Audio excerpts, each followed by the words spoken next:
Selamat pagi anak-anak yang ada di rumah. Apa kabar semuanya? Pasti dalam keadaan sehat ya. Karena kita tahu Tuhan Yesus selalu menjagai, melindungi, menyertai kita, bahkan memberikan kita kesehatan. Anak-anak di rumah jangan lupa cuci tangan yang rajin, terutama selalu berdoa. Nah anak-anak, sebelum memulai materi pelajaran agama Kristen, kita terlebih dahulu berdoa. Miss mau sikap berdoa yang sempurna, sikapnya baik, mata ditutup, tidak main-main, tangan dilipat di dada, tundukkan kepalanya. Tuhan Yesus, kami mengucap syukur dan berterima kasih buat hari ini. Tuhan sudah memberikan pertemuan, sekalipun Tuhan kami belajar jarak jauh, namun Tuhan Yesus tidak pernah jauh untuk melindungi menjagai kami. Tuhan Yesus, berikan kami hikmat-Mu agar kami mengerti setiap materi pelajaran yang diberikan. Di dalam nama Tuhan Yesus, Juru Selamat kami, haleluya, amin. Anak-anak, materi kita hari ini adalah tujuan Tuhan menciptakan aku. Apa tujuan Tuhan menciptakan aku? Kalau bab 1, Tuhan menciptakan aku, ciptaan Tuhan. Di bab 1 kemarin kita sudah belajar ya anak-anak, tentang diriku ciptaan Tuhan. Nah sekarang tujuan Tuhan menciptakan aku untuk apa ya? Tujuan Tuhan menciptakan aku untuk mengenal Sang Pencipta. Siapa itu Sang Pencipta? Adalah Tuhan. Bagaimana caranya itu bisa mengenal Tuhan? Nah, anak-anak, Miss akan menjelaskan waktu kita dilahirkan oleh seorang ibu, kita belum mengenal siapa ibu kita, ya. Dari kecil kita diasuh ibu, ditimang-timang, disayang-sayang, diberi minum susu. Kalau mau tidur, diayun-ayun sambil dinyanyikan. Ibu memberikan makanan. Ibu sabar menyuapkan kita, memberi makanan dan menyayangi kita setiap hari. Nah anak-anak, apalagi yang ibu lakukan ketika kita kecil, ketika kita masih belum mengetahui keadaan lingkungan kita?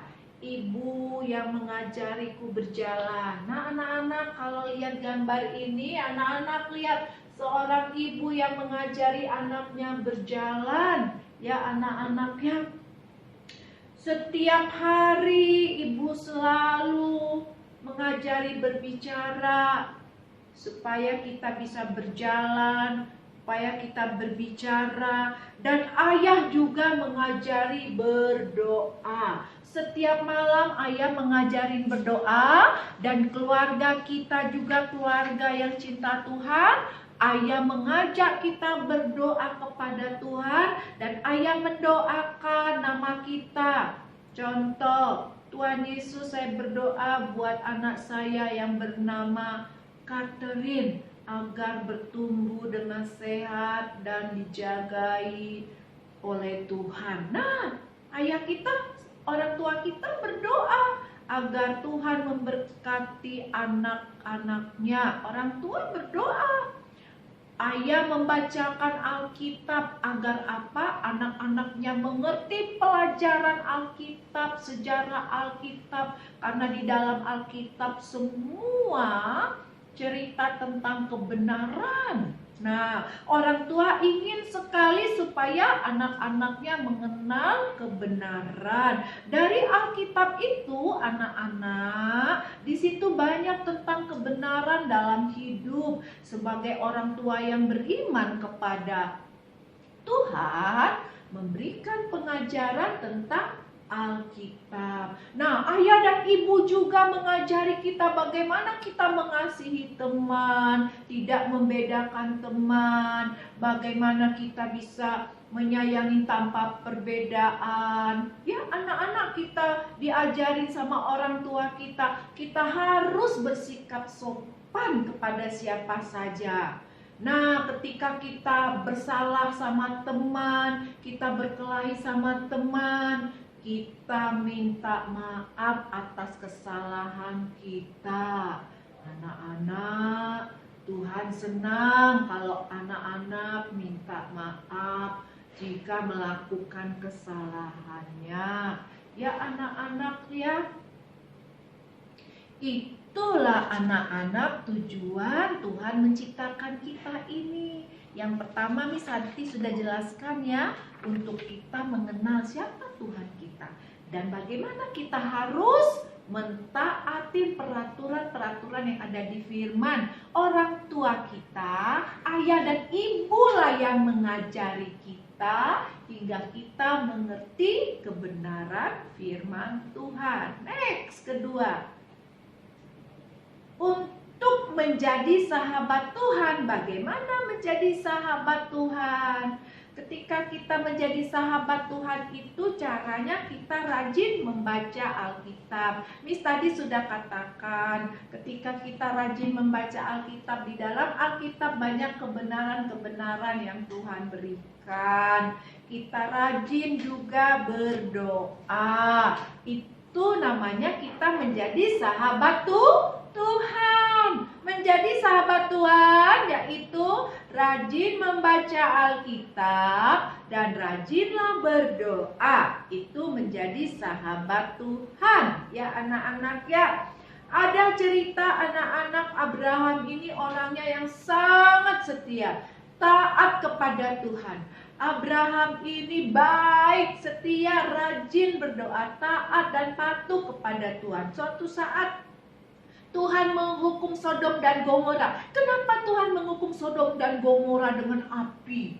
Anak-anak, api, kalau ada api ngeri ya anak-anak ya. Panas, api panas. Tuhan hukum Sodom dan Gomora melalui api karena Sodom dan Gomora ini tidak berdoa, tidak baca Alkitab, tidak taat kepada Tuhan. Ya, dia melakukan kejahatan. Tuhan menghukum Sodom dan Gomora. Dia tidak percaya kepada Tuhan. Nah anak-anak, Abraham rajin berdoa. Dia memohon Tuhan, tolong Tuhan agar mengasihi bangsa itu. Karena Abraham ini hidupnya benar, selalu menjadi sahabat Tuhan. Wah, Abraham mengasihi Tuhan seperti seorang sahabat. Dia berbicara sama Tuhan seperti apa, Miss? Berdoa, baca Alkitab. Nah, yang Miss tadi jelaskan. Nah, Abraham ini mengasihi Tuhan. Hingga Abraham memohon kepada Tuhan, ya, agar Tuhan jangan menghukum Sodom dan Gomora. Anak-anak, apa permintaan anak-anak saat ini? Rajinlah berdoa dan membaca Alkitab, Tuhan pasti dengar. Menjadi sahabat Tuhan itu berarti kita taat kepada Tuhan. Menjadi sahabat Tuhan itu kita taat kepada perintahnya. Apa saja perintah Tuhan? Apa yang harus dilakukan? Kita harus mengasihi orang lain, mengampuni orang lain yang bersalah kepada kita, meminta maaf kalau kita salah, mendoakan orang lain yang sakit, mendoakan orang lain agar Tuhan mengasihi mereka, murah hati, tidak pelit, suka memberi ya anak-anak, menghormati orang tua, tidak boleh melawan orang tua, menghargai teman. Nah, anak-anak siapa di sini yang menghargai teman, tidak mengejek atau menghinanya? Itulah yang dikatakan sahabat Tuhan. Di dalam Yohanes 15 ayat 14 mengatakan, kamu adalah sahabatku Jikalau kamu berbuat apa yang kuperintahkan kepadamu, itulah yang diajarkan dalam kitab Yohanes ini anak-anak ya. Nah, next. Untuk dikasihi Tuhan. Ketika Hawa sedang berjalan-jalan di Taman Eden ya anak-anak ya. Tuhan mengatakan jangan makan buah ini. Tapi Adam dan Hawa melanggar perintah Tuhan. Ya, karena iblis menggoda Hawa, dia memakan buah itu. Padahal Tuhan sangat mengasihi Adam dan Hawa, tetapi Adam dan Hawa melanggar perintah Tuhan. Kalau kita ingin dikasihi Tuhan, anak-anak jangan melanggar perintah orang tua. Agar hidup kita dikasihi Tuhan, kita taat kepada orang tua. Kalau disuruh berhenti main game, berhenti, jangan main game terus, harus taat. Nah, kalau tidak taat sama seperti Adam dan Hawa, melanggar perintah Tuhan, digoda iblis. Ya, Tuhan ingin hidup kita taat kepadanya. Yang benar hidup di dalam Tuhan. Ya anak-anak ya.